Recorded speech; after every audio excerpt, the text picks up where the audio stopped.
In today's lesson, our topic is about the use and manipulation of surds.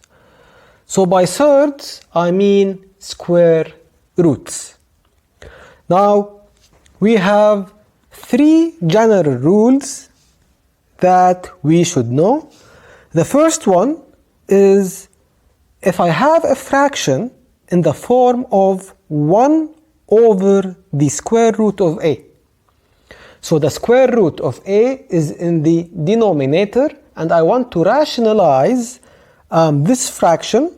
So I want to get rid of the square root in the denominator. So simply I multiply the denominator and the numerator by the square root of a.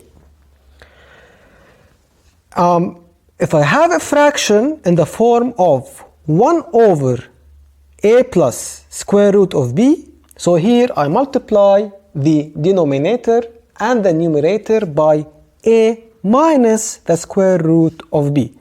So if it is a positive sign, I have to write down a negative sign here. So it becomes a minus the square root of b. The last one, if I have a fraction in the form of 1 over a minus square root of b, so I multiply the numerator and the denominator by a plus the square root of b. So these signs are completely opposite. So if this is negative, this will be positive. However, if this is positive, this is negative.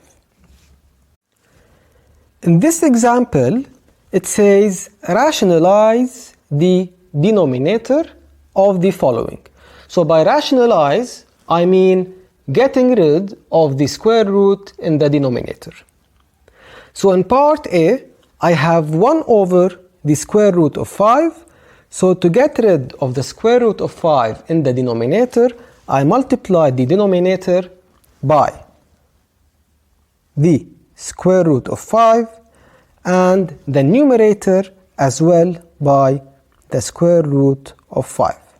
So it becomes the square root of 5 divided by.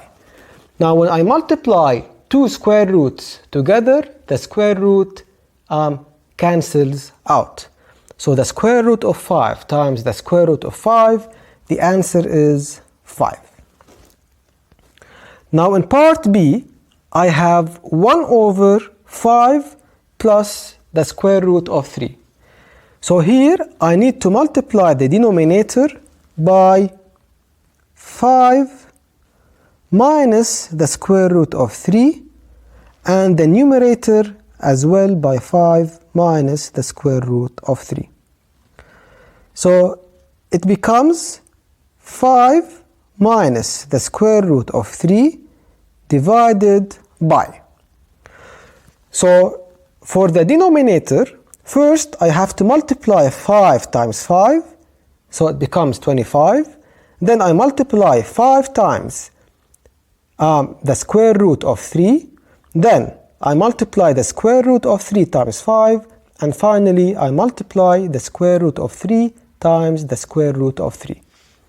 So first I multiply 5 times 5 and the answer is 25. Then I multiply 5 times the negative of square root of 3, which is minus 5 root 3. Then I multiply the square root of 3 times 5, so it is plus 5 square root of 3. And finally I multiply the square root of 3 times negative square root of 3, so it becomes minus 3. So the roots cancel out. So the final answer is 5 minus the square root of 3 divided by. So I have minus 5 square root of 3 plus 5 the square root of 3. They cancel out. So the remaining is 25 minus 3, which is equal to 22.